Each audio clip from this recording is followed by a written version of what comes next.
යන්නතයි හිතන්න. දැන් 71 තිබ්බනේ අරගලයක් මේ රටේ. 88 89 තිබ්බනේ අරගලයක් මේ රටේ. 30 අවුරුදු යුද්ධයක් තිබ්බනේ. මේ අරගලෙන් පස්සේ මේ අරගලේ ඉන්න අය ප්‍රජාතන්ත්‍රවාදයට එනවා කියලා පාර්ලිමේන්තුව එනවා මන්ටූරු වෙනවා. 71 තුණා 88 තුණා යුද්ධෙත් තුණා. ඊට පස්සේ ඒගොල්ලෝ ස්ලෝගන් එකකුත් හදා ගන්නවා. අපි කලින් ඡණ්ඩාශෝ කළා. දැන් අපි ධර්මාශෝ කළා. එතකොට තොග ගණන් අහිංසකයෝනේ මැරෙන්නේ. යුද්ධයකදී මැරෙන්නේ වැඩි හරියක් අහිංසකයෝ. තොග ගණන් අහිංසකයෝ මැරෙනවා. ඒ අහිංසකයෝ මැරෙනම 600යි 700යි 1000යි 2000යි මේවා සංඛ්‍යා ලේඛන. ඒ කියන්නේ තොග ගණන් මැරුනම සංඛ්‍යා ලේඛන. හැබැයි තනි මිනිහෙක් මැරුවොත් ඒක නඩුවක් බවට පත් වෙනවා.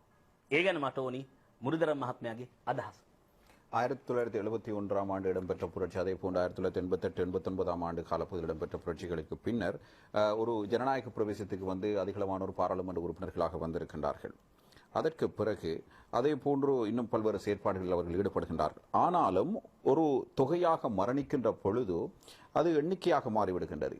தனி மனிதன் மரணிக்கின்ற பொழுது ஒரு வழக்காக மாறிவிடுகிறது. ஏன்?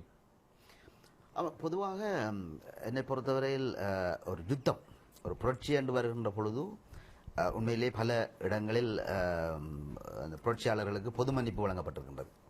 அவர்கள் தோல்வி அடைகின்ற பொழுது அல்லது சரணடைகின்ற பொழுது பொது மன்னிப்பு வழங்கப்பட்டிருக்கின்றது. அந்த பொது மன்னிப்பு வழங்கப்பட்ட வரலாற்றில் இலங்கையும் விதிவிலக்கு அல்ல. என்றால் இன்று ஜேபியினர் பாராளுமன்றத்தில் இருக்கின்றார்கள். கடும் யுத்தத்தை செய்தார்கள் இலங்கை அரசாங்கத்துக்கு எதிராக. அதே போன்று தமிழ் தேசிய கூட்டமைப்பிலே பல உறுப்பினர்கள் இருக்கின்றார்கள். முன்பு போரிட்டவர்கள் என்று அவர்கள் பாராளுமன்ற உறுப்பினர்களாக இருக்கின்றார்கள். அதே போன்றுதான் இந்த நானும் பாராளுமன்ற உறுப்பினராக இருக்கின்றேன். உங்களுக்கு தெரியும், அது ஏற்கனவே நான் கூறியிருக்கின்றேன்.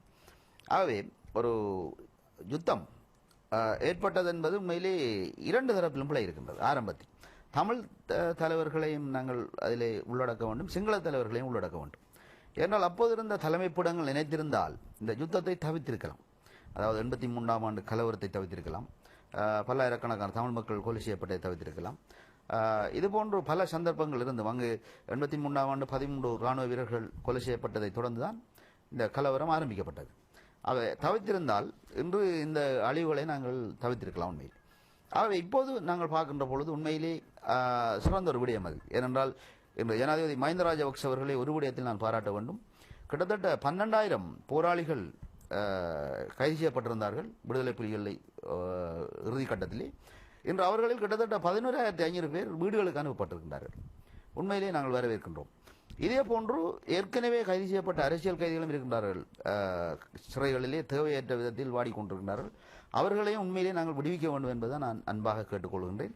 ஆகவே அந்த யுத்த புரட்சிகளை நாங்கள் ஒரு வித்தியாசமான முறையில் தான் பார்க்க வேண்டியிருக்கின்றது. என்றால் அதை ஒரு தனி மனித குற்றவியல் செயலாக பார்க்க முடியாமல் இருக்கின்றது. ஏனென்றால் ஒரு இனம் கிளந்தழுகின்ற பொழுது அது ஒரு யுத்தமாக மாற்றமடைகின்றது, புரட்சியாக மாற்றமடைகின்றது. அவை அதை நாங்கள் அந்த இதற்குள் உள்ளடக்கி பார்க்க முடியாது என்பதை நான் கூறிக்கொள்கின்றேன். ஏனென்றால் அதற்கு அவ்வாறு தான் ஜேவிப்பினரும் போராட்டத்தில் ஈடுபட்டார்கள், விடுதலை புலி இயக்கம் ஈடுபட்டார்கள். ஆனால் இன்று அதை நாங்கள் முடிவு கொண்டு வந்திருக்கோம். அதை விட்டு நான் உண்மையிலே பெருமை அடைகின்றேன். ஏனென்றால் இன்று என்னை பொறுத்தவரை இதை நீங்கள் கூறுங்கள், யுத்தகலத்திலே நேரடியாக நின்றவன் நான். எனக்கு உண்மையிலே அந்த மனித உயிர்களின் பெறுமதி, அந்த அவர்களின் இழப்புகள், துயரங்கள் நேரே கண்ட காரணத்தினால் தான் இன்று இந்த நாட்டில் நிரந்தர அமைதி ஏற்பட வேண்டும் என்பதற்காக எனது இந்த காலத்தை நான் உண்மையிலே உழைத்துக் கொண்டிருக்கின்றேன். அது எந்த இனமாக இருந்தாலும், தமிழர்களாக இருக்கலாம், முஸ்லிம்களாக இருக்கலாம், சிங்கள மக்களாக இருக்கலாம், பரங்கியராக இருக்கலாம், இருந்தாலும் தொடர்ச்சியான நிம்மதியுடன் இந்த மக்கள் வாழ வேண்டும்.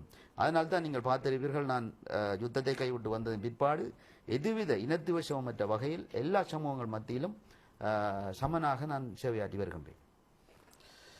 තුමා කියනවා ලංකාවේ මෙවැනි අවස්ථාවන් සිදුවෙච්ච කාල පරිච්ඡේදය තුළ පොදු සමාව කියන එකට සියලු දෙනාටම පොදුවේ දීලා තිබෙනවා. ජනතා විමුක්ති පෙරමුණ ප්‍රජාතන්ත්‍රවාදයට විවිසලා පාර්ලිමේන්තුවට පැමිණලා තිබෙනවා. ඒ වගේම දෙමළ ජාතික සන්ධානයේ മന്ത്രിවරුන් එවිලා තිබුණා. යුද්ධයේ ආරම්භයේදී මේක නවත්තගන්න බොහෝ අවස්ථාවන් තිබුණා. එහිදී වරදගත්තා දෙපාර්ශ්වයෙන්ම සිංහල නායකයින් හා දෙමළ නායකයින් වරදගත්ත නිසා තමයි මෙය දිගින් දිගටම දුරගිය ප්‍රශ්න කෙරෙට මතුවුණේ. 1983 ජුලි කලබලය අපිට නවත්ත ගන්න පුළුවන් තත්ත්වයක් තිබුණා. ඒ වගේම හමුදා සැබළුන් 13 දෙනෙක් ඝාතනයෙන් පස්සේ තමයි මේ ජුලි කලබලය ඇතිවීමට ප්‍රධාන හේතුවක් වුණේ. ඒ වගේම දෙමළ ජනතාව සහ මුස්ලිම් අනිකුත් ජාතීන් සිවිල් වැසියන් මරණයට පත්වීමට ඒ ආරම්භයේදී දෙපැත්තම හිටපු දෙමළ සහ සිංහල පැත්තේ හිටපු නායකයන් දූරදර්ශීව හිතලා ඒකට වැඩපිළිවෙලක් හදලා තිබ්බා නම් මෙන්න මේ දුරට එන්නේ නැහැ කියන එක මම සඳහන් කරන්න කැමැතියි. ඒ වගේම මම හිටපු ජනාධිපති මහින්ද රාජපක්ෂ මහතාට ස්තුතිවන්ත වෙනවා.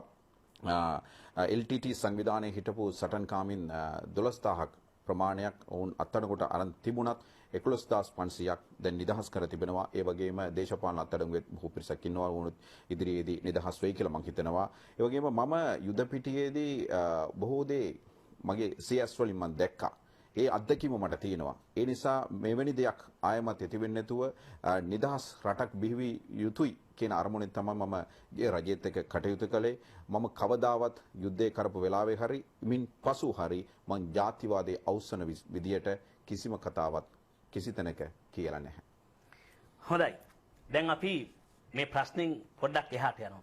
ලෝකේ ඕනම රටක යුද්ධයක් තිබ්බට පස්සේ ඒ ගැන පොඩි සමාලෝචනයක් කරමු. වියට්නාමයේ යුද්ධයෙන් පස්සේ හෝචිමින් පොඩි සමාලෝචනයක් කරනවා. පොල් පොට් කාම්බෝජෙත් පොඩි සමාලෝචනයක් කරනවා. මේක ජපානයේත් කරනවා.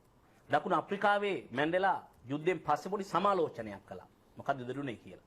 ලෝකේ ඕනෑම රටක යුද්ධයකින් පස්සේ ඒ පිළිබඳව පොඩි සමාලෝචනයක් කරනවා. එහෙම එකක් රටකට ඕනද නැද්ද? உலகில் எந்த ஒரு நாட்டிலும் யுத்தம் ஒன்று நிறைவு பெற்றதன் பின்னர் அது தொடர்பிலான ஒரு விளக்கம் ஒன்றை அளிப்பார்கள். இது கம்போடியாவில் நடைபெற்றது, அதே போன்று ஜப்பானில் நடைபெற்றது, வியட்நாமில் நடைபெற்றது. அவ்வாறது ஒரு விடயம் எந்த ஒரு நாட்டுக்கும் தேவையா? ஆமாம், பொதுவாக வெளிநாட்டு விசாரணைகள் இடம்பெறுவது என்பதை உண்மையிலே ஏற்றுக்கொள்ள முடியாது. ஏனென்றால் இது எங்களுடைய உள்நாட்டுக்குள் நடந்த பிரச்சனை. சவுத் ஆப்பிரிக்காவிலே கூட அவர்கள் தங்கள் வெளிநாட்டவர்களை அவர்கள் அனுமதிக்கவில்லை விசாரணை. அதாவது LLRCயை நாங்கள் அமைத்தது போன்று TRC என்று அவர்கள் அமைத்தார்கள். TRC என்று கூறுவார்கள், ட்ரூத் அண்ட் ரீகன்சிலியேஷன் கமிஷன் என்று சொல்லி. அவை இதே போன்று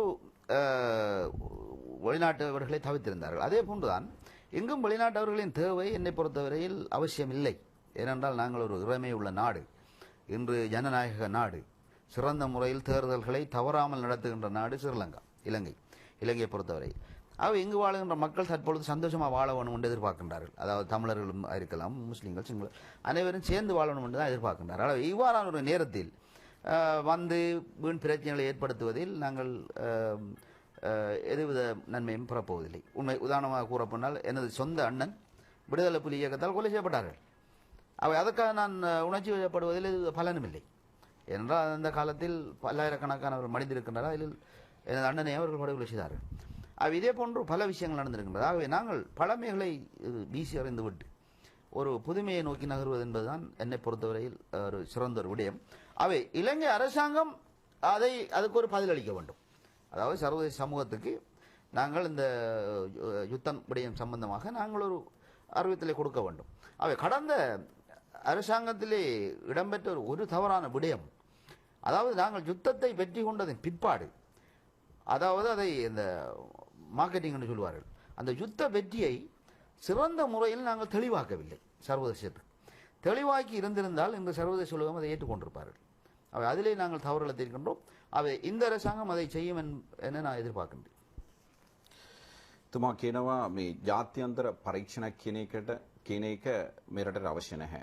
මේ ප්‍රජාතන්ත්‍රවාදී රටක්, ඒ වගේම අපේ රටේ සොයුරිභාවය අපි ආරක්ෂා කළ යුතුයි. දකුණු අප්‍රිකාවනි රටවල් පවා TRC කියන එක පදනමෙන් තමයි ඔවුන්ගේ පරීක්ෂණ වුන් සිද්ධ කළේ.